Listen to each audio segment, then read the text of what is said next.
সকলকে আমার এই ইউটিউব চ্যানেলে আসার জন্য ধন্যবাদ। তো আগের দিন দর্শনের আরোহ যুক্তি অবরোহ যুক্তি সম্পর্কে পার্থক্য আলোচনা করেছিলাম। আজকে সেই অবরোহ ও আরোহ যুক্তির মধ্যে সম্বন্ধ বা কি সম্পর্ক আছে দুটোর মধ্যে সেই নিয়ে আলোচনা করব, দিয়ে সামনের দিকে একে একে ধাপে ধাপে এগোবো। তো অবরোহ যুক্তি আরোহ যুক্তির সংজ্ঞা উদাহরণ এর আগে আলোচনা করেছি। তো এদের মধ্যে পার্থক্য অবশ্যই আছে, পার্থক্য থাকার সঙ্গে সঙ্গে কিন্তু এদের মধ্যে একটা ঘনিষ্ঠ সম্পর্ক কিন্তু লক্ষ্য করা যায়। ওই জন্যে একটিকে অপরটির পরিপূরক বলা হয়, মানে অবরোহকে আরোহের পরিপূরক বা আরোহকে অবরোহের পরিপূরক বলা যায়। একটি ছাড়া আরেকটির গুরুত্ব নেই। একজন দার্শনিক বেকন তিনি বলছেন অবরোহ হলো অবতরণ পদ্ধতিকে বোঝায়, আর আরোহ হলো আরোহণ পদ্ধতিকে বোঝায়। তো অবরোহ অনুমানের ক্ষেত্রে আমরা কি করি, সামান্য বচন থেকে বিশেষ্য বচনে উপনীত হই। আর আরোহ অনুমানের ক্ষেত্রে কি হয়, আমরা বিশেষ বচন থেকে সামান্য বচনে অগ্রসর হই। বিষয়টা উদাহরণ সাহায্যে বোঝাবার চেষ্টা করছি। প্রথমত যেটা বললাম, অবরোহ অনুমানের ক্ষেত্রে আমরা সামান্য বচন থেকে বিশেষ বচন আসি বা উপনীত হই। সামান্য বচন মানে সকল দিয়ে যে আশ্রয় বাক্য বা হেতু বাক্য শুরু হয় এবং সিদ্ধান্তের সময় কি হয়, কোনো কোনো দিয়ে শেষ হয়। তাহলে এটা কি হলো, সামান্য থেকে বিশেষ বচনে উপনীত হয়, সেটা অবরোহ অনুমানের ক্ষেত্রে। আর আরোহ অনুমানের ক্ষেত্রে আমরা কি করি, বিশেষ বচন মানে কোনো কোনো থেকে সিদ্ধান্তের সকল নিয়ে আলোচনা করা হয়, সিদ্ধান্তের সকল দিয়ে শেষ করা হয়। তাহলে দেখা যাচ্ছে অবরোহ আর আরোহ অনুমানের মধ্যে নীতিগত কোনো কিন্তু পার্থক্য নেই। পার্থক্য কেবল কিসের দিকে, শুরুর দিকে, মানে স্টার্টিং পয়েন্টের দিকে। তো আমরা অবরোহ অনুমানে কি করি, সামান্য সত্য থেকে শুরু করে বিশেষ সত্যে উপনীত হই, সেটা কিন্তু অবরোহ অনুমানের ক্ষেত্রে ওই যে সকল থেকে কোনো কোনো। এবং আরোহ অনুমানে আমরা কি করি, বিশেষ সত্য থেকে শুরু করে সামান্য সত্য উপনীত হয়, মানে কোনো কোনো দিয়ে আশ্রয় বাক্য বা হেতু বাক্য থাকে, দিয়ে সে সিদ্ধান্তের সময় সকল দিয়ে সিদ্ধান্ত টানি। তাই হিসাব করে যেটা পাওয়া যাচ্ছে যে একটি অপরটির পরিপূরক। তো এবার যুক্তি ও যুক্তির আকার নিয়ে আলোচনা করব। প্রথমত যুক্তি কাকে বলে জানা দরকার। যুক্তি কিছুই না, আমরা যেটা চিন্তা ভাবনা করি সেটার ভাষায় প্রকাশিত রূপটাই কিন্তু যুক্তি। তাহলে যুক্তি বিজ্ঞানের একটা মূল আলোচ্য বিষয় কি, যুক্তি। তাহলে যুক্তি কতগুলি কি হয়, বচনের সমষ্টি, যেখানে কি হয় এক বা একাধিক বচনের সমর্থনের ভিত্তিতে অনিবার্যভাবে বা আবশ্যিকভাবে বা নিয়মসঙ্গতভাবে অপর একটি বচন সিদ্ধান্ত হিসেবে বের হয় বা নিশ্চিত হয় বা গৃহীত হয়। উদাহরণ দিলে বিষয়টা ক্লিয়ার হয়ে যায়। তাহলে বোর্ডের দিকে তোমরা লক্ষ্য করো যে উদাহরণটা আমি দিলাম, যে সকল মানুষ হয় মরণশীল, সকল শিক্ষক হয় মানুষ, সকল শিক্ষক হয় মরণশীল সিদ্ধান্ত। তাহলে যে বিষয়টা বলছিলাম যে যুক্তি, যুক্তি হলো কতকগুলি বচনের সমষ্টি। এই যে সকল মানুষ হয় মরণশীল, এটা একটা বচন। সকল শিক্ষক হয় মানুষ, এটা একটা বচন। আর শেষের সিদ্ধান্ত, এটা হচ্ছে যুক্তি। তাহলে কতকগুলি বচনের সমষ্টি, যেখানে এক বা একাধিক বচনের সমর্থনের ভিত্তিতে, এখানে দুটো বচনের সমর্থনের ভিত্তিতে সিদ্ধান্ত নিয়েছি। কি হচ্ছে, একটি বচন সিদ্ধান্ত হিসেবে পেয়েছি, যেটা কি হলো, সকল শিক্ষক হয় মরণশীল। তাহলে দেখো, তাহলে যেটা পাওয়া গেল বচন নিয়ে কিন্তু যুক্তিগুলি গঠিত হচ্ছে। বচন বলতে এখানে ওই এক একটা আশ্রয় বাক্য বা হেতু বাক্যকে বচন হিসেবে ধরা হচ্ছে। তাহলে যুক্তির আকার আলোচনা করার আগে যে বিষয়টা সম্পর্কে জ্ঞান লাভ থাকা প্রয়োজন, সেটা হচ্ছে বচনের কিন্তু আকার দরকার। জগতের, আমাদের এই পৃথিবীতে প্রত্যেকটি বিষয়ের কিন্তু নির্দিষ্ট কিছু উপাদান আছে, তেমনি তাদের আকারও কিন্তু লক্ষ্য করা যায়। উপাদান ছাড়া যেমন আকার হয় না, তেমনি আকার ছাড়া উপাদান হয় না। উদাহরণ দিলে বিষয়টা ক্লিয়ার হয়। যেমন গোল আকৃতির কোনো কাঠের টেবিল, সেক্ষেত্রে তার যে আকার সেটা কি পেলাম, গোল। আবার উপাদান যেটা পাচ্ছি সেটা কি দিয়ে তৈরি, কাঠ। তাহলে এইরকম কিন্তু উদাহরণ পাওয়া যায়। তাহলে জগতের অন্যান্য বিষয়ের মতো কিন্তু বচনেরও নির্দিষ্ট কিছু আকার আছে, উপাদানও কিন্তু আছে। বচনের আকার বলতে বোঝায় তার যে কাঠামো বা তার যে গঠন বিন্যাস সেটাই। আর বচনের উপাদান বলতে বোঝায় বচনটির অর্থ আর বিষয়বস্তু। বিষয়টা ক্লিয়ার করি। বচনের আকার হচ্ছে এই যে আকারটা, এই যে সকল মানুষ হয় মরণশীল, সকল শিক্ষক হয় মানুষ, এই যে বচনের আকার, এই যে গঠন বিন্যাস, সকল মানুষ হয় মরণশীল, সকল শিক্ষক হয় মানুষ, এই যে গঠন বিন্যাস বা কাঠামো, এটা হচ্ছে বচনের আকার। আর উপাদানটা কি, এই মানুষ, মরণশীল, শিক্ষক, এগুলো কিন্তু এক একটা উপাদান। তাহলে বচনের আকার বলতে বোঝায় তার কাঠামো বা গঠন বিন্যাসকে, আর বচনের উপাদান বলতে বোঝায় বচনটির অর্থ বা বিষয়বস্তু কি সেটাকে। তাহলে বিভিন্ন বচনের আকার এক হলেও যেমন তাদের উপাদান ভিন্ন হতে পারে, একই রকম ভাবে উপাদান এক হলেও আকার ভিন্ন হতে পারে। দুটি কিন্তু লক্ষ্য করা যায়। তো বিভিন্ন প্রকার বচনের উদ্দেশ্য পদ থাকে, বিধেয় পদ থাকে। উদ্দেশ্য পদ কাকে বলে, যাকে উদ্দেশ্য করে কিছু বলা হয়। এখানে সকল মানুষ হয় মরণশীল, মানুষটা হচ্ছে উদ্দেশ্য, মানুষকে উদ্দেশ্য করে কিছু বলা হচ্ছে। আর বিধেয় মানে সবসময় শেষে থাকে এবং যার উদ্দেশ্য সম্পর্কে যা কিছু বলা হয় সবটাই কিন্তু বিধেয়। এটা হচ্ছে বিধেয়, মরণশীল মানে ওই ইংরেজিতে সাবজেক্ট অ্যান্ড প্রেডিকেট যেটা বোঝায়, এখানে সকল মানুষ হয়, এখানে মানুষটা সাবজেক্ট আর এটা হচ্ছে প্রেডিকেট। সাবজেক্ট মানে উদ্দেশ্য, প্রেডিকেট মানে হচ্ছে বিধেয়। তাহলে এটা হচ্ছে উদ্দেশ্য অংশ আর এটা হচ্ছে বিধেয় অংশ। তাহলে উদ্দেশ্য ও বিধেয় পদের যে পরিবর্তে যদি আমরা কোনো ইংরেজি বর্ণমালা ব্যবহার করি, তাহলে তাদের আকার উপাদানের মধ্যে একটা পার্থক্য সহজেই লক্ষ্য করা যায়। উদাহরণের সাহায্যে বিষয়টা বুঝিয়ে দিচ্ছি, তোমরা বোর্ডের দিকে লক্ষ্য করো। তাহলে বোর্ডের দিকে তোমরা লক্ষ্য করো, যেটা দেখানো হলো যে আকার এক কিন্তু উপাদান ভিন্ন। আকারটা বলতে দেখো সকল রাজনীতিবিদ হয় ধনী ব্যক্তি, রাজনীতিবিদ সাবজেক্ট এস, এস দিয়ে দেখানো হয়েছে। ধনী ব্যক্তি পি, প্রেডিকেট বিধেয়। তাহলে রাজনীতিবিদ উদ্দেশ্য সাবজেক্ট, ধনী ব্যক্তি প্রেডিকেট বিধেয়। এই উদ্দেশ্য আর বিধেয় দেখো, প্রথম উদ্দেশ্য তারপর বিধেয়। দ্বিতীয়টাই সেটাই করা হয়েছে।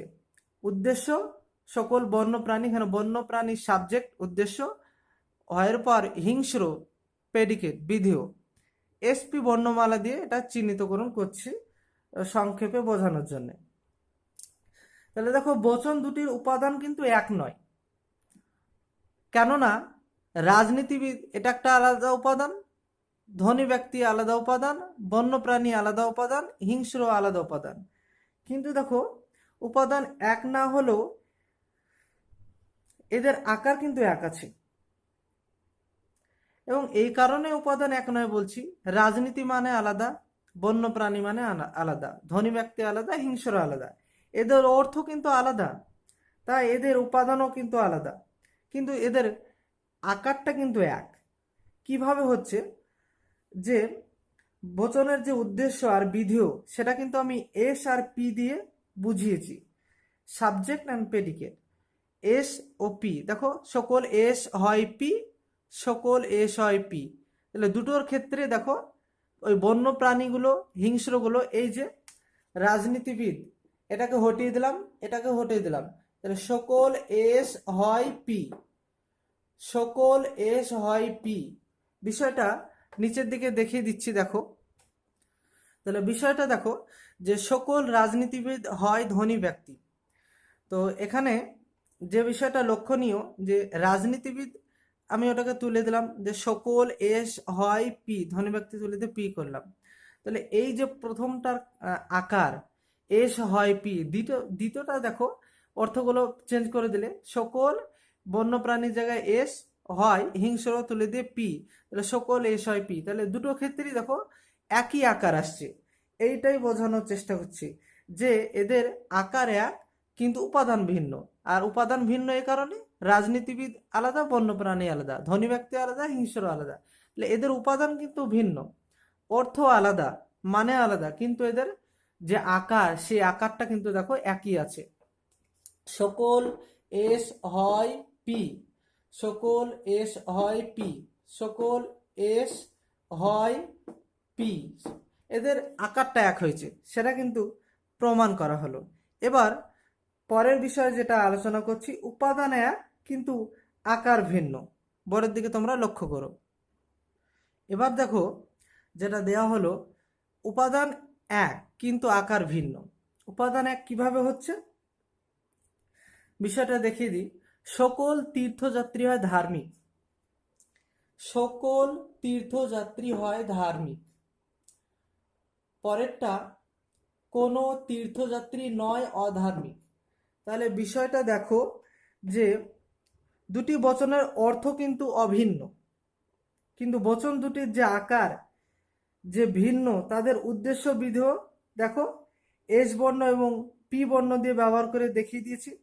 প্রথমটা কি দিয়েছি, সকল এস হয় পি, পরেরটা কোনো এস নয় পি। এই যে সকল তীর্থযাত্রী এস এখানে, আর এটা পি, তাহলে সকল এস হয় পি।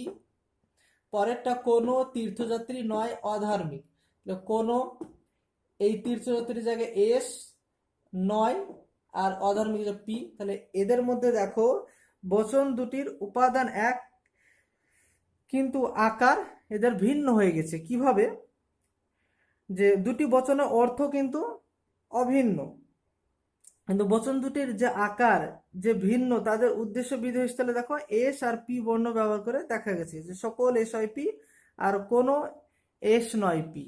তাহলে এদের মধ্যে যে এইটা সকল আর এখানে কোনো, সেটা দেখলেই বোঝা যাচ্ছে যে এদের উপাদান এক কিন্তু আকার ভিন্ন হয়ে গেছে।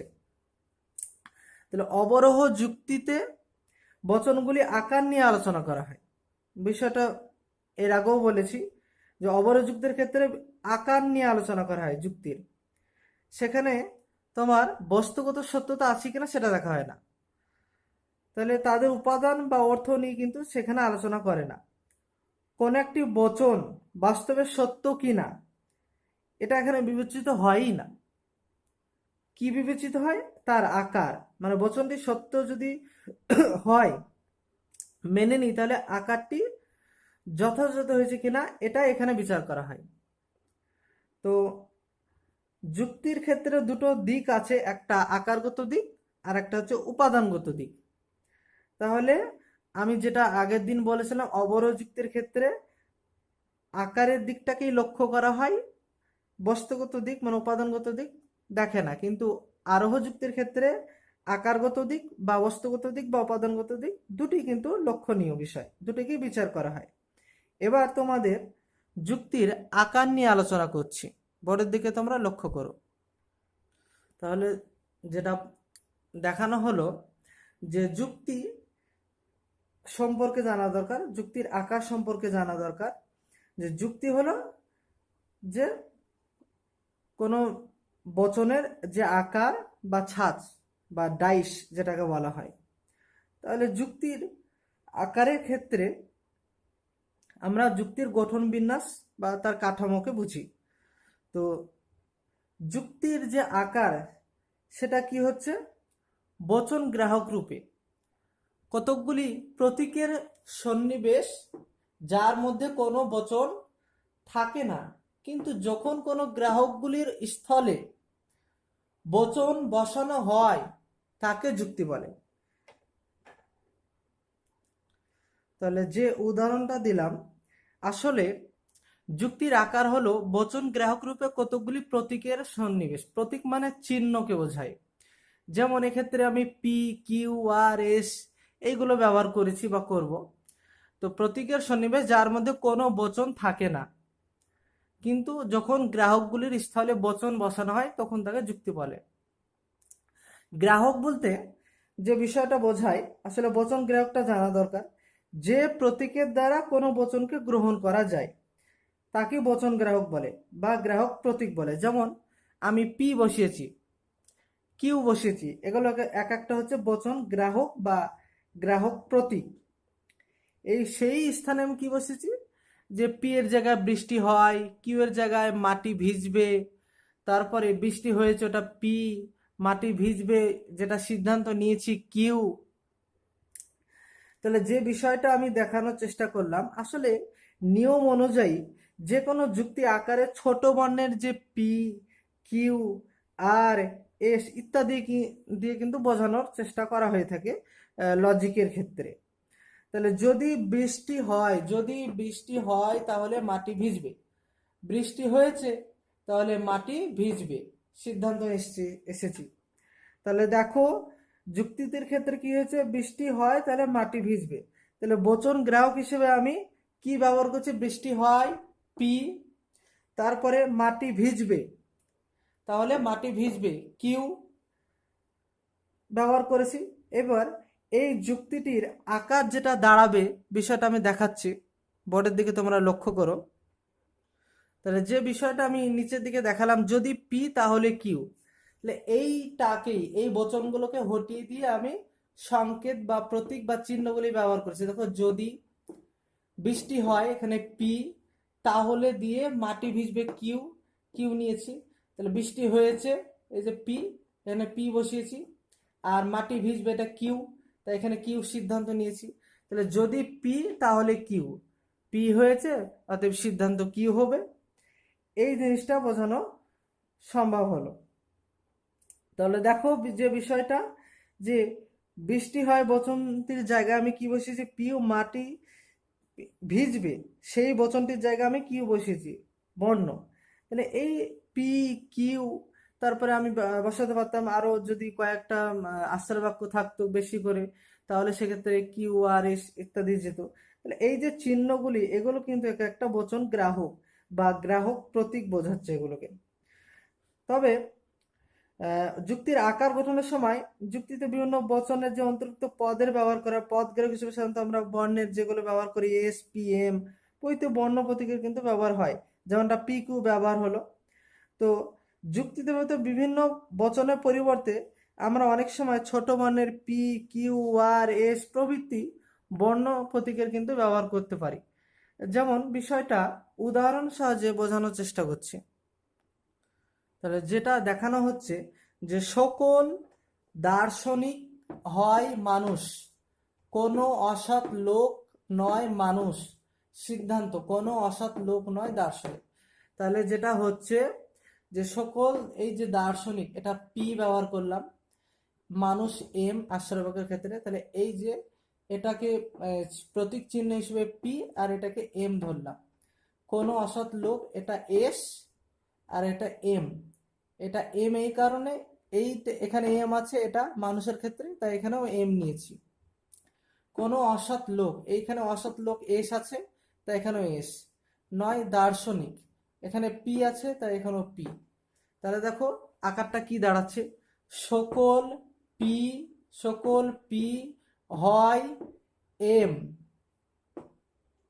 তাহলে আমি এই অর্থগুলো হটিয়ে দিয়ে আকারটা নিয়ে এসছি কিভাবে, দেখো কোনো এস নয় এম, কোনো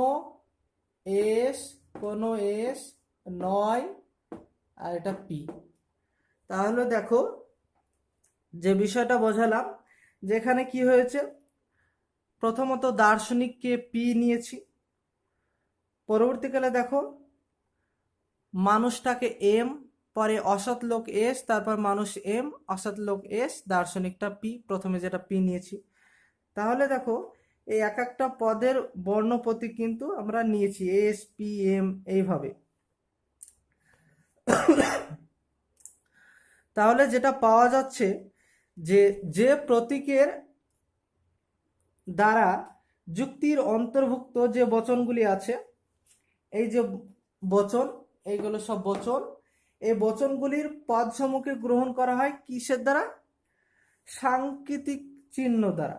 এই যে সাংকেতিক চিহ্ন পি, এম, এস, এম, এই যে একটা সাংকেতিক চিহ্ন, এইগুলোকে বলা হয় পদ গ্রাহক। মূলত এই পদ গ্রাহকগুলি যেগুলো হয় সাধারণত এস পি এম মানে বড় হরফের যেগুলো ক্যাপিটাল লেটার কিন্তু এখানে ব্যবহার করা হয়, এটা নিয়ম। এবার তোমাদের যুক্তির উপাদান নিয়ে আলোচনা করছি। তো যুক্তির উপাদান কাকে বলে জানা দরকার। যুক্তির উপাদান বলতে সেই অংশকে বোঝায় যে যুক্তির আলোচ্য বিষয়বস্তু যেটা থাকে, অর্থাৎ যে বিষয় নিয়ে যুক্তি আলোচনা করে সেই বিষয় হলো যুক্তির উপাদান। একটু আগে দেখাচ্ছিলাম বিভিন্ন উদাহরণ দিয়ে, সকল দার্শনিক উদার প্রকৃতির ব্যক্তি বা সকল অসৎ লোক হয় দার্শনিক, এই যে এক একটা উদাহরণ নিচ্ছিলাম, এই যে অসৎ লোক, দার্শনিক, এই যে এক একটা উপাদান। তো যে বিষয় নিয়ে যুক্তি আলোচনা করে সেই বিষয় হলো যুক্তির উপাদান। তাহলে যুক্তির আকার যে বৈধ হতে পারে আবার অবৈধ হতে পারে সেটা আমি কিন্তু অনেক আগেই বলেছি, যে যুক্তির আকারগুলি অনেক সময় বৈধ হয়, অনেক সময় অবৈধ হয়, দুটোই কিন্তু হয়ে থাকে। তাহলে কোনো যুক্তির আকার বৈধ না অবৈধ তা নির্ভর করে কিসের ওপর? তার যে হেতু বাক্য আছে, আশ্রয় বাক্য এবং সিদ্ধান্তের মধ্যে একটা সম্বন্ধ থাকে, তার উপর ডিপেন্ড করে। তাহলে বৈধ যুক্তির সিদ্ধান্ত কি হয়? আশ্রয় বাক্য বা হেতু বাক্য থেকে অনিবার্যভাবে বা আবশ্যিকভাবে গৃহীত হয় বা বের হয় বা নিশ্চিত হয়। তাই বৈধ যুক্তির ক্ষেত্রে আশ্রয় বাক্য যদি সত্য হয় তাহলে স্বাভাবিকভাবে সিদ্ধান্ত সত্য হবে, মানে সিদ্ধান্ত মিথ্যা হতে পারবে না। কিন্তু অবৈধ যুক্তির ক্ষেত্রে কি হয়? সিদ্ধান্ত আশ্রয় বাক্য থেকে অনিবার্যভাবে বা আবশ্যিকভাবে গৃহীত হয় না, নিশ্চিত হয় না, বের হয় না। তাহলে এজন্য অবৈধ যুক্তির যে আশ্রয় বাক্য সত্য হলেই সিদ্ধান্ত আবার মিথ্যাও হতে পারে, এটা কিন্তু জানা দরকার। তাহলে অবরোধ যুক্তিবিজ্ঞানের প্রধান আলোচ্য বিষয় কি? যুক্তির আকারগত বৈধ বিচার করা, বস্তুগত বিচার করা কিন্তু কাজ নয়। কিন্তু অবরোধ সেই জন্য বলা হচ্ছে যে যুক্তির উপাদান বা বিষয়বস্তু যে যুক্তিবিজ্ঞান আলোচনা করে না, কেননা যুক্তির বৈধতা তার বিষয়বস্তুর উপর নির্ভর করে না, নির্ভর করে কিসের ওপর? তার আকারের ওপর। তাই অবরোধ যুক্তিবিজ্ঞান কেবল যুক্তির আকার বা গঠন বিন্যাসকে নিয়ে আলোচনা করে, তার যে মূল বৈশিষ্ট্য বা তার যে অর্থ বা বাস্তবে তার মিল আছে কিনা সেটা কিন্তু দেখা হয় না। তাহলে কি দেখা হয়? তার সেই সার্বিক আকারটা বা সে যুক্তির নিয়মগুলি মেনেছে কিনা সেই বিষয়টা কিন্তু দেখা হয়ে থাকে অবরোধ যুক্তির ক্ষেত্রে। তো বিভিন্ন অবরোহ যুক্তির যে আকার, আসলে অবরোহ যুক্তির প্রধানত দুটি ভাগ আছে, একটা নিরপেক্ষ যেটাকে অনপেক্ষ যুক্তিও বলা হয়, আর একটা হচ্ছে সাপেক্ষ যুক্তি বা অনিরপেক্ষ যুক্তি। বিষয়টা সংজ্ঞা এবং উদাহরণ দিয়ে বোঝানোর চেষ্টা করছি, তোমরা বোর্ডের দিকে লক্ষ্য করো। তাহলে বিষয়টা দেখো, অবরোহ যুক্তির যে প্রকারভেদ আমি এখানে করেছি, একটা নিরপেক্ষ আর একটা হচ্ছে অনিরপেক্ষ। তো নিরপেক্ষ যুক্তি বা সেটাকে অনিরপেক্ষ যুক্তি বলা হয়, আর একটা হচ্ছে তোমার কি নিরপেক্ষ যুক্তির যে বিষয়টা বলি আগে প্রথমে। তো যে অবরোহ যুক্তির মধ্যে কি হয়? আশ্রয় বাক্য এবং সিদ্ধান্ত সব অবয়বগুলি কি হয়? নিরপেক্ষ বচন হয়, সব বচনগুলি নিরপেক্ষ বচন হয়, তখন সেটাকে নিরপেক্ষ যুক্তি বলে। সেই নিরপেক্ষ যুক্তিকে প্রধানত দুটি ভাগে ভাগ করেছি, একটা অমাধ্যম আর একটা হচ্ছে মাধ্যম। তো প্রথমে তোমাদের অমাধ্যম অবরোধ যুক্তিটা সংজ্ঞা সহ বুঝিয়ে দিচ্ছি উদাহরণের সঙ্গে। তো প্রথমত অমাধ্যম অবরোধ যুক্তি কাকে বলে জানা দরকার। যে অবরোহ যুক্তিতে একটি মাত্র আশ্রয় বাক্য থেকে কি হয়? সিদ্ধান্তটি নিয়ম মাফিক অনিবার্যভাবে বা আবশ্যিকভাবে বের হয়, তাকে অমাধ্যম অবরোধ যুক্তি বলে। বিষয়টা দেখাচ্ছি আমি উদাহরণ সহযোগে, বোর্ডের দিকে তোমরা লক্ষ্য করো। তাহলে বিষয়টা দেখো, যে অবরোহ যুক্তিতে একটি মাত্র আশ্রয় বাক্য থেকে, এই যে একটা আশ্রয় বাক্য, কোনো ছাত্র নয় ছাত্রী, এটা একটা আশ্রয় বাক্য বা হেতু বাক্য। যে অবরোহ যুক্তিতে একটি মাত্র আশ্রয় বাক্য থেকে, এখানে একটি মাত্র আশ্রয় বাক্য থেকে নিয়ম সম্মত হবে বা বিধিসম্মত হবে সিদ্ধান্তটি, এই যে সিদ্ধান্ত কোনো ছাত্রী নয় ছাত্র, এই সিদ্ধান্তটি অনিবার্যভাবে বা আবশ্যিকভাবে নিঃসৃত হয়েছে বা বের হয়েছে বা গৃহীত হয়েছে, সেটাকেই অমাধ্যম বা অবরোহ যুক্তি বলে। উদাহরণটা দেখো, কোনো ছাত্র নয় ছাত্রী, এখানে কোনো ছাত্র নয় ছাত্রী, এটা আকারটা দেখো, কোনো ছাত্র এস নিয়েছি আর ছাত্রী পি, সাবজেক্ট প্রেডিকেট বা এস বা পি একটা প্রতীক হিসেবে নিয়েছি। তাহলে কোনো এস নয় পি, কোনো এস নয় পি। তারপরে সিদ্ধান্ত দেখো, কোনো ছাত্রী নয় ছাত্র, পি এস কিভাবে হলো? এখানে ছাত্র এস, তাই এখানে ছাত্র এস হয়েছে, ছাত্রী এখানে পি নিয়েছি তাই এখানে পি, তাহলে কোনো পি নয় এস, কোনো পি নয় এস, এইভাবে কিন্তু নেওয়া হচ্ছে। তাহলে এখানে যে বিষয়টা দেখানো হচ্ছে, আকারটা ঠিকঠাক হচ্ছে কিনা সেটা দেখো, অর্থ যাই হোক না কেন। কোনো ছাত্রী নয় ছাত্রী, কোনো ছাত্রী নয় ছাত্র, তাহলে দেখো কোনো এস নয় পি, অতএব কোনো পি নয় এস, এইভাবে দেখানো হলো। এটা হলো তোমার অমাধ্যম অবরোহ যুক্তি। এবার বোর্ডের দিকে লক্ষ্য করো, মাধ্যম অবরোহ যুক্তি সম্পর্কে বোঝাচ্ছি।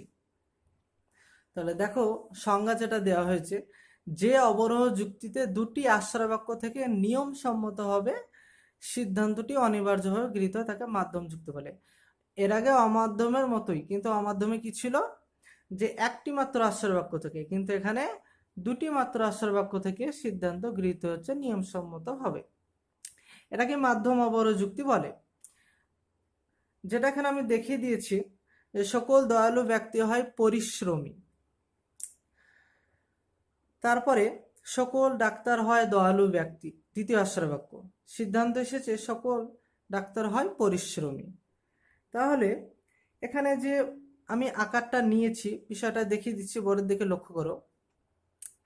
তাহলে যেটা বলা হলো, যে যে অবরোহ যুক্তি দুটি আশ্রয় বাক্য থেকে নিয়ম সম্মতভাবে সিদ্ধান্তটি অনিবার্যভাবে গৃহীত হয় তাকে মাধ্যম যুক্তি অবরোহ যুক্তি বলে।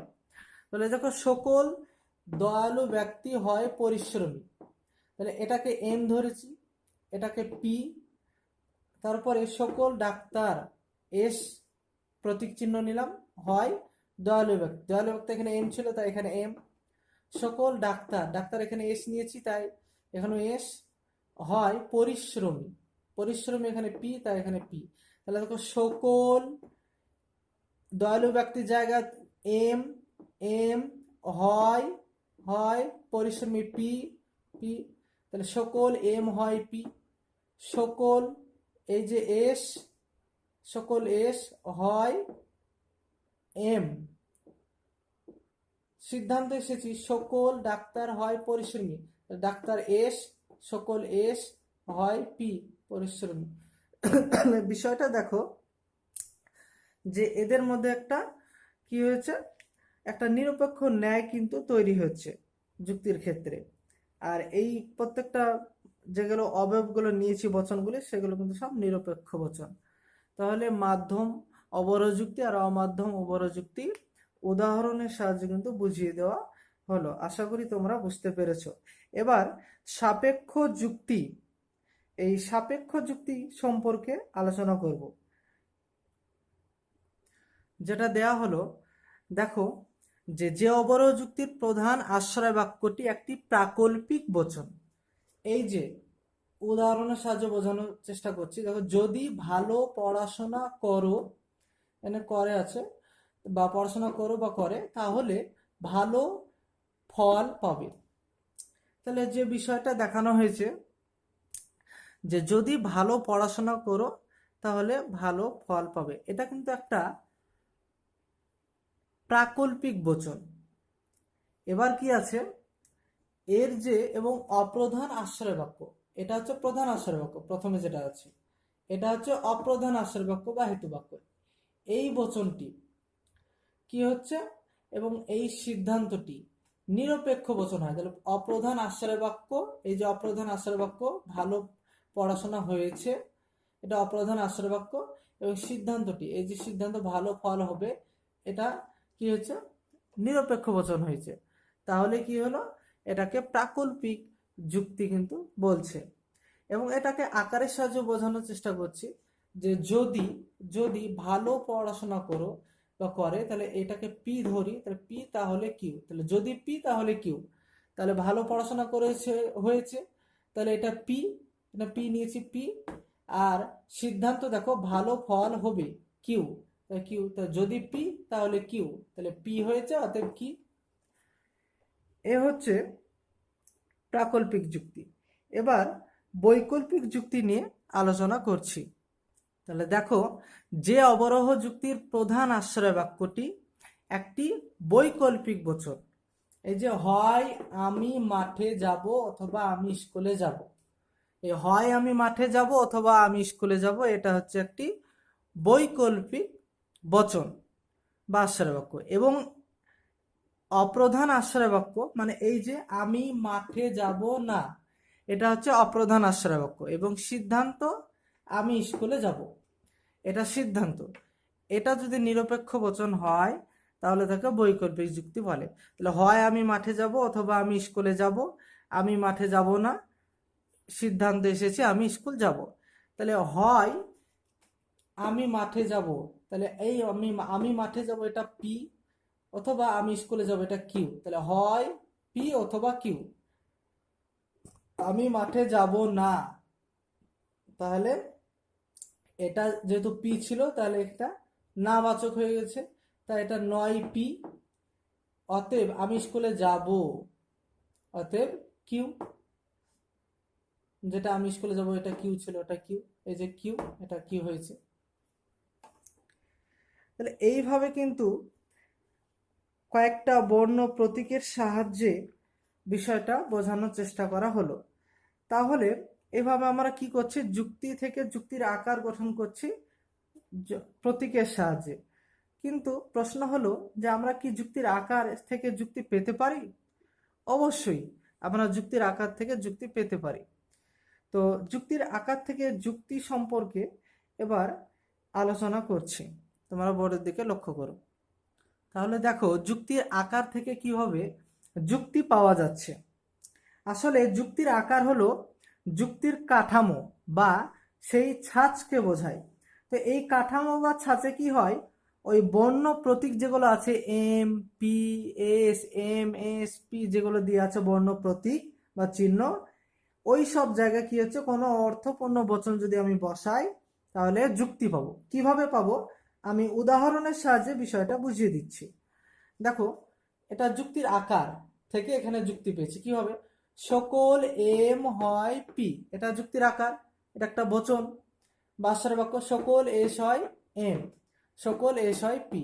তাহলে এখানে বলা হলো দ্বিতীয় আশ্রয় বাক্য থেকে আমরা সিদ্ধান্ত নিয়েছি সকল এস হয় পি। কি থেকে আসলো, এই যে প্রথম আশ্রয় বাক্যে পি আছে পি, আমি যদি এম নিতাম তাহলে তো এসে একই হয়ে গেল দ্বিতীয় আশ্রয় বাক্য।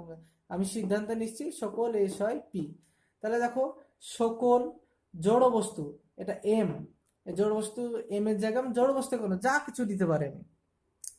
তাহলে সকল এম হয় ভারী, তাহলে এখানে কি পি, তাহলে সকল এম হয় পি। সকল টেবিল হয় জড় বস্তু, তাহলে সকল টেবিল, টেবিলটাকে আমি এস ধরলাম, হয় জড় বস্তু এখানে এম ধরেছি তাই এম এখানে। তাহলে সকল এস হয় এম, সকল এস হয় এম। সিদ্ধান্তে কি আছে, সকল এস হয় পি। কিভাবে আসলো, সকল টেবিল এখানে এস নিয়েছি তাই এখানে এস, হয় ভারী এখানে পি আছে তাই এখানে পি। তাহলে সকল এস হয় পি, সকল এস হয় পি। তাহলে যুক্তির আকার থেকে কিন্তু যুক্তি নেওয়া যায়। এইভাবে একাধিক উদাহরণ সাহায্যে কিন্তু বিষয়টা বোঝানো যায়। তাহলে যেটা পাওয়া যাচ্ছে যে যুক্তির আকার একই হলেও তাদের উপাদান কিন্তু ভিন্ন হতে পারে। জড় বস্তু আমি চেঞ্জ করতে পারি, অন্য কিছু দিতে পারি, ভারী চেঞ্জ করে দিতে পারি, টেবিল জড় বস্তু, টেবিল ভারী, এগুলো আমি কিন্তু চেঞ্জ করতে পারি। তাহলে উপাদান কিন্তু বিভিন্ন রকমের হতে পারে, ভিন্ন হতে পারে, কিন্তু দেখো আকার এক আছে কিনা, এদের মধ্যে আকারে কোনো পরিবর্তন বা চেঞ্জ হয়নি। তাহলে যেটা পাওয়া যাচ্ছে যে যুক্তির আকার যদি ভিন্ন হয় তাহলে উপাদান কিন্তু এক হতেও পারে, আবার অনেক সময় একও হতে পারে। যুক্তি এবং যুক্তির আকার কিন্তু এক নয়, উভয়ের মধ্যে একটা পার্থক্য তো আছেই, সেটা জানো যে যুক্তির উপাদান বা একটা বিষয়বস্তু থাকে, যুক্তির মধ্যে কোনো বিষয়বস্তু থাকে, কিন্তু যুক্তির আকারে কোনো উপাদান বা বিষয়বস্তু থাকে না, ওই যে প্রতীক চিহ্ন দিয়ে কিন্তু বোঝানো হয়। যুক্তির আশ্রয় বাক্য সিদ্ধান্ত সবই কিন্তু বচন দ্বারাই কিন্তু গঠিত হয়। আর যুক্তির আকারের ক্ষেত্রে কি হয়, হেতু বাক্য এবং সিদ্ধান্ত সবই কিন্তু বচন গ্রাহক প্রতীক দ্বারা গঠিত হয়, যেখানে আমি সকল এম হয় পি, সকল এস হয় এম, সিদ্ধান্ত এসে সকল এস হয় পি, এভাবে কিন্তু পার্থক্য করা যায়। তো এবার তোমাদের এই যুক্তির আকার গঠনের প্রয়োজনীয়তা কি, গুরুত্ব কি, সে সম্পর্কে কিন্তু জানা দরকার, যে কেন আমরা এগুলো করব। যেমন অঙ্কের ক্ষেত্রে আমরা দেখেছি সেই বিষয়বস্তুর ক্ষেত্রে যে আকারগত বৈধতা নিয়ে কিন্তু অঙ্কের ক্ষেত্রে আলোচনা করে। অঙ্ক সেটাই দেখে, অঙ্কের যে ভাষাগুলো থাকে সেক্ষেত্রে বাস্তবে তার মিল আছে কিনা কিন্তু সেটা দেখে না। তো যুক্তিবিজ্ঞানও সেটাই আছে, যে যুক্তিবিজ্ঞান বক্তব্য যেগুলো দিচ্ছি, বচনগুলো যেগুলো থাকছে তার বাস্তব সত্যতা আছে কিনা সেটা কিন্তু দেখা হয় না। তো কি দেখা হয়, সেটি আসলে বৈধ, মানে আকারটি বৈধ না অবৈধ সেটাই কিন্তু বিচার করা হয়। এবং যুক্তির সিদ্ধান্তটি যেটা নেওয়া হয় আশ্চর্যবাক্য থেকে অনিবার্যভাবে নিশ্চিত হয়েছে কিনা সেটাই কিন্তু যুক্তিবিদ্যা লক্ষ্য করে দেখে। তাহলে কি পাওয়া যাচ্ছে, যে কোনো একটি যুক্তি আকারকে বৈধ বলে স্বীকার করে নিলে আমরা কি হয়, প্রমাণিত হয় যে সেই আকারটি একটি বৈধ যুক্তি। যেমন এখানে বলা হয়েছে সকল এম হয় পি, তারপরে সকল এস হয় এম, সকল এস হয় পি। এটা কিন্তু যে নিয়ম অনুসারে নেওয়া হয়েছে, বৈধতার নিয়ম অনুসারে এটি কিন্তু যুক্তির আকারটি বৈধ হয়েছে। তো এটা হচ্ছে যুক্তির আকার গঠনের প্রয়োজনীয়তা এবং যুক্তির বৈধতা নিয়ে এবার আলোচনা করছি। যুক্তির বৈধতা কেন দরকার? তো সাধারণভাবে অনুমানের ভাষায় প্রকাশিত রূপকে কিন্তু আমরা যুক্তি বলি, আগেই বলেছি। তো তর্কবিদ্যায় বা যুক্তিবিদ্যায় শুদ্ধ বা নির্ভুল যুক্তিকে বলা হয় বৈধ যুক্তি। কিরকম ভাবে, অশুদ্ধ বা ভুল যুক্তিকে কিন্তু অবৈধ যুক্তি সেরকম ভাবে বলা হয়। তাহলে বৈধতা মানে যুক্তির আকারগত সত্যতা বোঝায়। আর আকারগত সত্যতা বলতে সেটা কি জানা দরকার, হেতুবাক্য থেকে সিদ্ধান্তটি অনিবার্যভাবে বা আবশ্যিকভাবে নিশ্চিত হয়েছে কিনা, বের হয়েছে কিনা সেটাকে কিন্তু দেখা হয়। আর বৈধ অবৈধ এই শব্দ দুটি কেবলমাত্র অবরোহ যুক্তি তথা যুক্তির আকারের ক্ষেত্রে কিন্তু এগুলো প্রযোজ্য। যুক্তির অন্তর্গত যে বচনগুলো আমরা পাই সেক্ষেত্রে কিন্তু প্রযোজ্য হয় না। তো যুক্তির বিষয়বস্তু মানে যে উপাদানগুলি থাকে সেটা বৈধ কিংবা অবৈধ সেটা বলা যায় না, কেবল যুক্তির আকার যদি বৈধ অবৈধ হতে পারে। তাহলে উপাদান বৈধ অবৈধ হয় না, আকার বৈধ বা অবৈধ হয়। তাহলে যে বিষয়টা জানা যায় যে বৈধতা বা অবৈধ যুক্তি বা যুক্তির আকারের নিজস্ব একটা ধর্ম। এখন প্রশ্ন হলো যে কখন কোন যুক্তিকে বৈধ বলে আমি জানবো, বৈধ কখন বলা যাবে? তো একটি যুক্তিকে যখন বৈধ বলা যাবে তখন ওই যুক্তির সিদ্ধান্তটি যুক্তি কি হবে, পদ্ধতির নিয়ম অনুসরণ করেছি কিনা এবং নিয়ম অনুসরণ করে আশ্চর্যবাক্য থেকে অনিবার্যভাবে বা আবশ্যিকভাবে নিশ্চিত বা বের হয়েছে কিনা সেটা কিন্তু দেখা হয়। তাহলে যুক্তি পদ্ধতির নিয়ম কি, যে যুক্তি বৈধ যুক্তির ক্ষেত্রে কি হচ্ছে, আশ্চর্যবাক্য সত্য হলে সিদ্ধান্ত কখনো মিথ্যা হতে পারে না। বৈধ যুক্তির ক্ষেত্রে কি হয়, যদি আশ্চর্যবাক্য সত্য হয় তাহলে সিদ্ধান্ত সত্য হতে বাধ্য, মিথ্যা কখনই হবে না। বিষয়টা উদাহরণের সাহায্যে বিষয়টা বুঝিয়ে দিচ্ছি। যেটা বলছিলাম যে সকল যুক্তির ক্ষেত্রে যেটা পাওয়া যাচ্ছে যে বৈধ যুক্তির ক্ষেত্রে আশ্চর্যবাক্য যদি সত্য হয় তাহলে সিদ্ধান্ত কখনোই মিথ্যা হতে পারে না। তাহলে দেখো সকল পশু হয় অমর, তারপরে দেখো সকল মাংসাশী প্রাণী হয় পশু, সকল মাংসাশী প্রাণী হয় অমর। তাহলে এই বৈধ যুক্তির ক্ষেত্রে আশ্চর্যবাক্য যদি সত্য হয় সিদ্ধান্ত কখনোই মিথ্যা হতে পারে না। তাহলে এখানে যে বিষয়টা দেখানো হলো যে সকল পশু হয় অমর, এখানে পশুর জায়গায় এম নিয়েছি প্রতীক চিহ্ন, অমরের জায়গায় পি। তাহলে দেখো সকল এম হয় পি, সকল এম হয় পি, সকল এস, এখানে মাংসাশী প্রাণী এস নিয়েছি, প্রাণী হয় পশু। এখানে যেহেতু এটা পশু তাই এখানে এম হতো, এখানে এমটা দেওয়া হয়নি। তারপর সকল মাংসাশী প্রাণী হয় অমর, তাহলে মাংসাশী প্রাণী এখানে এস নিয়েছি, প্রাণী হয় অমর, এখানে পি তাই এখানেও পি। তাহলে সকল এম হয় পি, সকল এম হয় পি, সকল এস হয় এম, সকল এস হয় এম, এমটা দেওয়া হয়নি, সকল এস হয় পি, সকল এস হয় পি। তাহলে দেখো, যুক্তির ক্ষেত্রে আশ্রয় বাক্য যদি সত্য হয় তাহলে কিন্তু সিদ্ধান্তীয় সত্য হতে বাধ্য, মিথ্যা কখনোই হয় না। তাহলে এই বিষয়টা তোমাদেরকে বোঝাবার চেষ্টা করছিলাম। তাহলে এবার বৈধ বা সত্যতা নিয়ে আলোচনা করব। তার আগে যে বিষয়টা পাওয়া যাচ্ছে যে বৈধতা হলো যুক্তির একটা আকারের ধর্ম, সেটা আমি উদাহরণ সাহায্যে দেখেও দিলাম। তাহলে বৈধতা বিচারের ক্ষেত্রে যুক্তির উপাদান বা বিষয়বস্তুকে বিচার করা হচ্ছে না। কি বিষয়বস্তু আছে আমি দেখবো না, পশু আছে, অমর আছে, এগুলো দেখবো না। কি দেখবো? কেবল যুক্তির আকার ঠিক আছে কিনা সেটা দেখবো। সেটাকেই কিন্তু বিচার করা হয়, যেটা বারবার আমি বলছি, আকারটাকে দেখা হয়, তার বাস্তবে মিল আছে কিনা সেটা কিন্তু দেখা হয় না। আর এখানে সেটাই ঘটেছে। তাহলে দেখো যে এবার বৈধতা সত্যতা বিষয়টা নিয়ে আসছি, যে বৈধ বলতে কি বোঝায়, সত্যতা বলতে কি বোঝায়। প্রথমত বৈধতা নিয়ে আলোচনা করব। আসলে বৈধতা হচ্ছে যুক্তির আকারগত শুদ্ধতা। সেখানে কি হয়, সাধারণত যুক্তির যে বৈধতা বলতে বোঝাচ্ছে এখানে আশ্রয় বাক্য থেকে যে সিদ্ধান্ত অনিবার্যভাবে নিশ্চিত হয়েছে কিনা।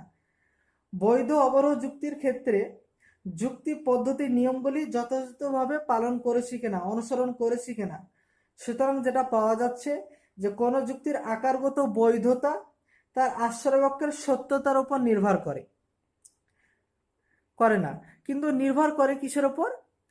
যুক্তির বৈধ সম্পর্কিত নিয়ম বা বিধিগুলি যথাযথভাবে অনুসরণ করেছি কিনা তার উপর। বিষয়টা আবার বলি, কোন যুক্তির আকারগত বৈধতা তার আশ্রয় বাক্যের সত্যতার উপর নির্ভর করে না, নির্ভর করে কিসের উপর? যুক্তির বৈধতা সম্পর্কিত যে নিয়ম বা বিধি সেগুলো সে মেনেছে কিনা, সেগুলো সে অনুসরণ করেছে কিনা তার উপর ডিপেন্ড করে। তাহলে আশ্রয় বাক্য বা আশ্রয় বাক্যগুলিকে স্বীকার করে নিলে সিদ্ধান্তকে আমরা কিন্তু অস্বীকার করতে পারি না। তাহলে বৈধ যুক্তির ক্ষেত্রে আশ্রয় বাক্য যদি সত্য হয় তাহলে সিদ্ধান্তটিও কিন্তু সত্য হবে, মিথ্যা কখনোই হতে পারে না।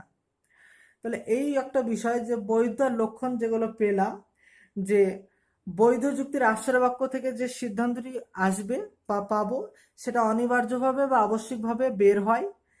আর কোনো বৈধ যুক্তির ক্ষেত্রে একই সঙ্গে আশ্রয় বাক্য সত্য, সিদ্ধান্ত মিথ্যা হতে পারবে না। আশ্রয় বাক্য সত্য এবং সিদ্ধান্ত মিথ্যা কখনই হবে না। আশ্রয় বাক্য যদি সত্য হয় তাহলে সিদ্ধান্তটিও সত্য হবে। আর কি হয়, বৈধ যুক্তির মূল ভিত্তি যেটা হচ্ছে, এর আগেই বলেছি, প্রসক্তি সম্বন্ধ। আকারগত যে প্রসক্তি সম্বন্ধ, যে একটি ঘটলে আরেকটি ঘটবেই। তো এক্ষেত্রে কিন্তু সেই প্রসক্তি সম্বন্ধের আশ্রয় বাক্য সিদ্ধান্তের মধ্যে কোনো বিরোধিতা কিন্তু থাকে না। আশ্রয় বাক্য এবং সিদ্ধান্তের মধ্যে একটা সম্বন্ধ কিন্তু থাকে। তাহলে কোন যুক্তি বৈধ কিনা তা জানার উপায় হচ্ছে কি, তাহলে বৈধ যুক্তির নিয়মগুলিকে সে মেনেছে কিনা সেটা কিন্তু আমাদেরকে দেখতে হয়। তাহলে বৈধ বলতে শুধুমাত্র তার আকারগত বৈধকেই বোঝাচ্ছে এখানে। এবার সত্যতা বলতে কি বোঝায় সে বিষয়টা আসি। এই যে সত্য মিথ্যা এগুলো এই সব বচনের ক্ষেত্রে এগুলো ব্যবহার হয়ে থাকে, কারণ বচন কেবল সত্য মিথ্যা উভয় হতে পারে। তো যুক্তির ক্ষেত্রে এরূপ সত্য মিথ্যা বিশেষণ কিন্তু প্রয়োগ করা যায় না। সত্য মিথ্যা কি ব্যবহার করা হয় এখানে? সত্যতা বলতে এখানে বাস্তব, যে যার উপস্থিতি লক্ষ্য করা যাচ্ছে কিনা, বাস্তবানুগত্যকে বোঝায়।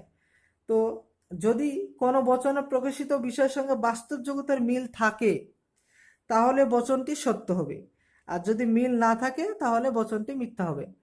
বিষয়টা আবার বলি, কোনো বচনে যে আমি বচনটা প্রকাশ করছি সেই বচনটা যদি মানে আশ্রয় বাক্য যদি সত্য হয় এবং বাস্তবে যদি তার কোনো মিল না থাকে তাহলে সেটি হবে মিথ্যা বচন।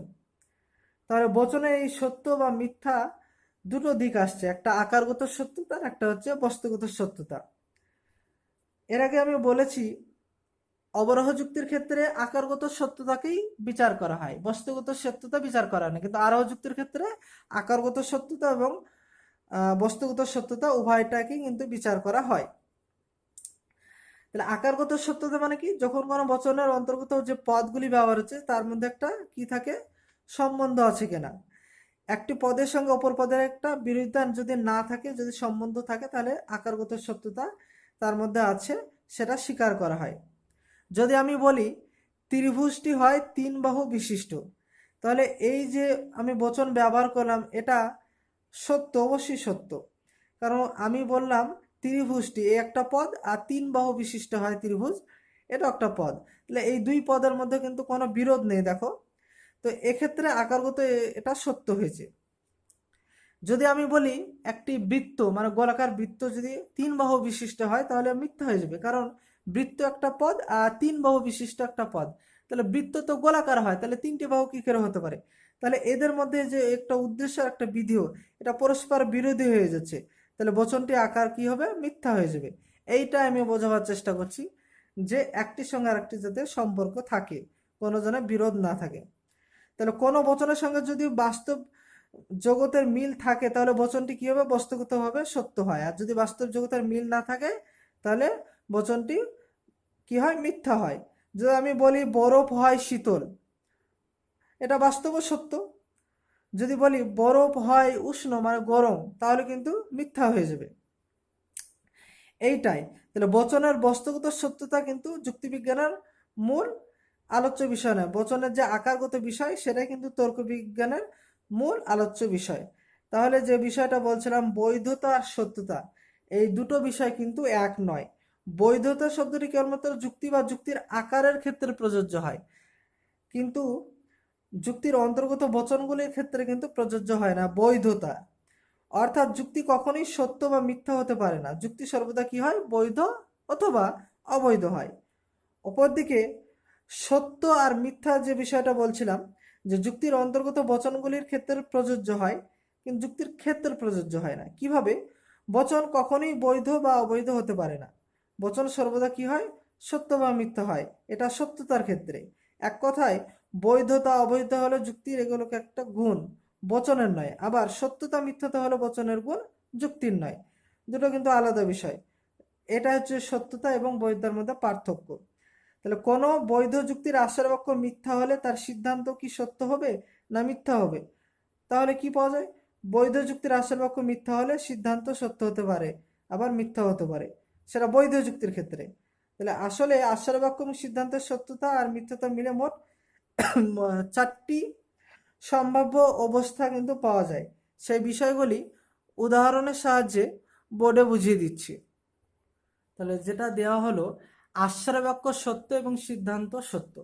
আশ্রয় বাক্য সত্য হলে সিদ্ধান্ত সত্য হবে। কিভাবে? সকল মানুষ হয় বুদ্ধি বৃত্তি সম্পন্ন প্রাণী, এটা সত্য। এখানে দ্বিতীয় আশ্রয় বাক্য দেখো, সকল দার্শনিক হয় মানুষ, সত্য, দার্শনিক তো মানুষই হয়। এবার দেখো সকল দার্শনিক হয় বুদ্ধি বৃত্তি সম্পন্ন। এই যে দ্বিতীয় আশ্রয় বাক্য থেকে সবসময় সিদ্ধান্তটা টানা হয়ে থাকে। তাহলে সকল দার্শনিক হয়, সকল দার্শনিক হয়।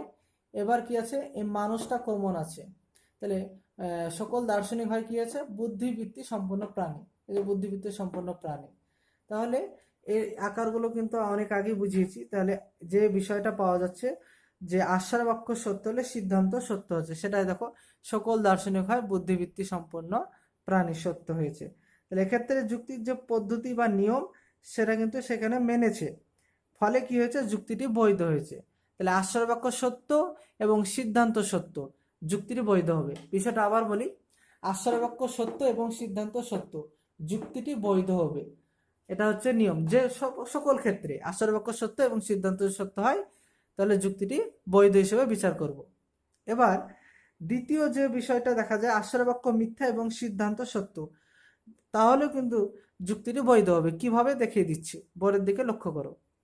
তাহলে দেখো, দ্বিতীয় যেটা বললাম, যে আশ্রয় বাক্য মিথ্যা এবং সিদ্ধান্ত সত্য, তা সত্ত্বেও কিন্তু যুক্তি বৈধ হবে।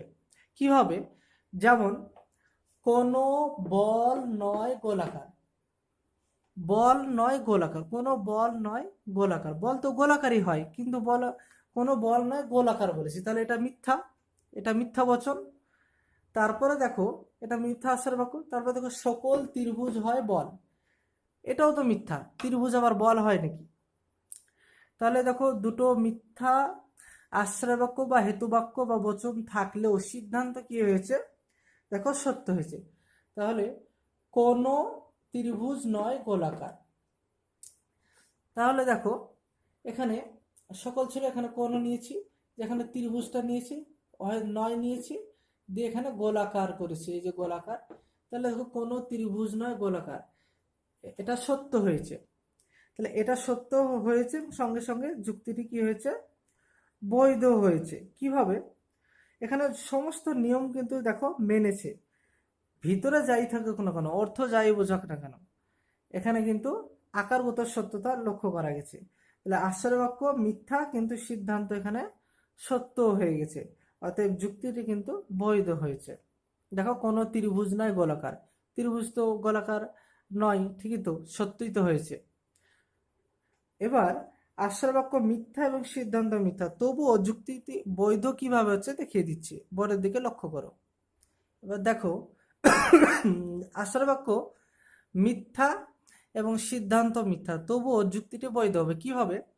সকল বাঘ হয় সিংহ, এটা কিন্তু মিথ্যা। সকল বাঘ হয় সিংহ, বাঘ কখনো সিংহ হয় নাকি? বাঘ আলাদা, সিংহ আলাদা, মিথ্যা।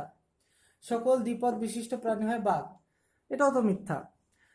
অতএব সিদ্ধান্ত দেখো, সকল দ্বিপদ বিশিষ্ট প্রাণী হয় সিংহ, এটাও কিন্তু মিথ্যা, সিদ্ধান্ত মিথ্যা হয়েছে। আশ্চর্য বাক্য মিথ্যা, সঙ্গে সঙ্গে সিদ্ধান্তটিও কিন্তু মিথ্যা হয়েছে। তবুও যুক্তিটি বৈধ হয়েছে, কেননা যুক্তির যে নিয়ম বিধি সেগুলো কিন্তু এখানে নেওয়া হয়েছে, আকারগত দিক থেকে দেখো সত্য আছে, আর সেটাই কিন্তু লক্ষণীয়। তো সেই দিক থেকে যুক্তিটি বৈধ হয়েছে। এ হচ্ছে যুক্তির বৈধতার নিয়ম। এবং যুক্তির অবৈধ কিভাবে হয়, অবৈধতার নিয়মগুলো এবার দেখাচ্ছি, বোর্ডের দিকে লক্ষ্য করো। তাহলে দেখো যে বিষয়টি, কোনো যুক্তির সিদ্ধান্ত গ্রহণের সময় যদি সেই যুক্তির নির্দিষ্ট নিয়ম লঙ্ঘন করে তাহলে সেই যুক্তি অবৈধ হয়, স্বাভাবিক। আর যদি নিয়ম লঙ্ঘন না করে তাহলে সেটি বৈধ হবে, আর নিয়ম লঙ্ঘিত হলে সেটা অবৈধ হবে। যেমন সকল কবি হয় মানুষ, সকল কবি হয় মানুষ সত্য, এবং সকল সাংবাদিক হয় মানুষ, এটাও সত্য। সিদ্ধান্ত সকল সাংবাদিক হয় কবি, এটা কিন্তু মিথ্যা, সকল সাংবাদিক কিন্তু কবি হয় না।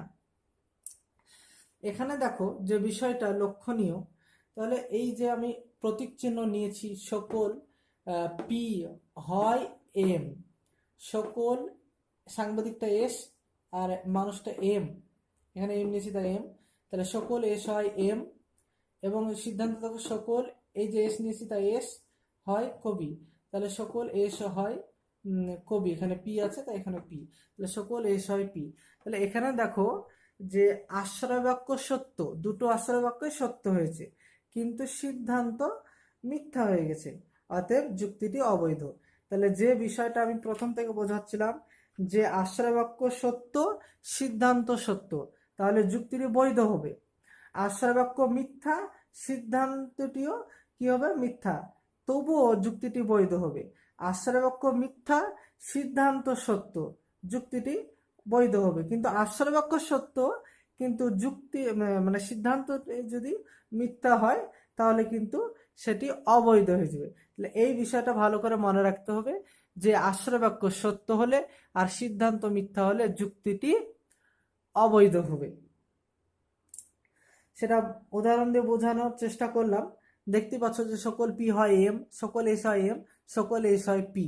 তাহলে দেখো এক্ষেত্রে পরপর দুটো এম চলে এসছে, এক্ষেত্রেও কিন্তু এইভাবে বোঝানো যায় যে পরপর যদি এইভাবে শেষের দুটো একই হয়, এই মানুষ এখানেও মানুষ, তাহলে কিন্তু সে ওটা দেখে বোঝা যাবে যুক্তিটি তার নিয়ম কিন্তু মানেনি, বৈধ নিয়ম নয়, সেক্ষেত্রে যুক্তি অবৈধ হবে, এটাও কিন্তু একটা নিয়ম। তো এবার অবৈধতা এবং সত্যতা বিষয়টা নিয়ে আলোচনা করছি আরো ক্লিয়ার ধারণা দেওয়ার জন্য। দেখো এবার আশ্রয় বাক্য সত্য, সিদ্ধান্তটিও সত্য, যুক্তিটি অবৈধ হবে কিভাবে, ওই একই উদাহরণ দিয়ে আমি বোঝাবার চেষ্টা করছি। কারণ দেখো সকল কবি হয় মানুষ, তাহলে সকল পি হয় এম, সকল সাংবাদিক হয় মানুষ, তার মানে সকল এস হয় এম, তারপর দেখো সকল সাংবাদিক হয় কবি, সকল এস হয় পি।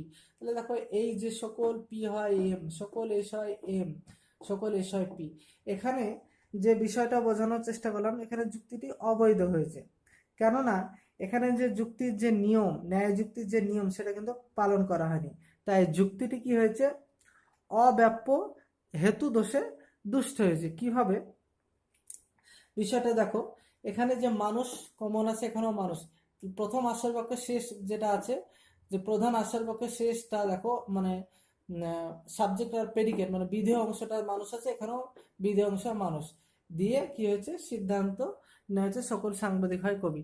তাহলে প্রথম আশ্রয় বাক্য এবং দ্বিতীয় আশ্রয় বাক্য যদি প্রেডিকেট অংশ মানে বিধেয় অংশ যদি একই হয়ে যায় তাহলে সেই ক্ষেত্রে কি হবে, সেটি অবৈধ হবে, তাহলে সিদ্ধান্তটি অবৈধ হবে, এটা একটা নিয়ম। এবার আশ্রয় বাক্য মিথ্যা এবং সিদ্ধান্ত সত্য তবুও যুক্তিটি অবৈধ হবে, কিভাবে দেখিয়ে দিচ্ছি। এক্ষেত্রে দেখো আশ্রয় বাক্য মিথ্যা সিদ্ধান্ত সত্য যুক্তিটি তবুও অবৈধ হয়েছে কিভাবে। সকল জড়বস্তু হয় গোলাকার, এটা মিথ্যা, সকল জড়বস্তু কিন্তু গোলাকার হয় না। সকল বই হয় গোলাকার, এটাও কিন্তু মিথ্যা, সকল বই গোলাকার হয় না। তাহলে দেখো সিদ্ধান্ত কি এসছে, সকল বই হয় জড়বস্তু, অবশ্যই বই তো জড়বস্তুই হয়, তাহলে এটা কিন্তু সত্য। তাহলে দেখো আশ্রয় বাক্য মিথ্যা কিন্তু সিদ্ধান্ত সত্য তবুও যুক্তিটি কিন্তু অবৈধ হয়েছে কিভাবে। এখানে দেখো এই যে প্রথম আশ্রয় বাক্যের শেষটা দেখো, যেটা বিধেয় অংশ গোলাকার এখানেও গোলাকার, এই দুটো এক, অতএব এটা কিন্তু অবৈধ, কখনো এটা এক হবে না, এটা কিন্তু এমনি আকারগত দিক থেকে বোঝা যায়। তাহলে এখানে দেখো আশ্রয় বাক্য মিথ্যা সিদ্ধান্ত মিথ্যা অতএব যুক্তিটিও অবৈধ হবে কিভাবে। সকল মানুষ আর চতুষ্পাদ প্রাণী, তাহলে এখানে দেখো প্রথম আশ্রয় বাক্য যেটা নেওয়া হয়েছে সেটা কিন্তু মিথ্যা, সকল মানুষ কিন্তু চতুষ্পদ প্রাণী হয় না, সব দ্বিপদ প্রাণী হয়, কিন্তু দুটো পা থাকে, চারটে পা থাকে না।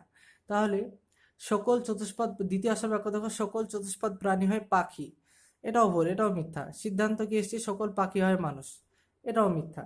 তাহলে এক্ষেত্রে দেখো যে ন্যায় যুক্তির ক্ষেত্রে আশ্রয় বাক্য সিদ্ধান্ত উভয় মিথ্যা হয়েছে এবং যুক্তিটি কি হয়েছে ক্ষেত্রে অবৈধ হয়ে গেছে, তাহলে এখানে অবৈধ পক্ষ দোষ কিন্তু ঘটেছে।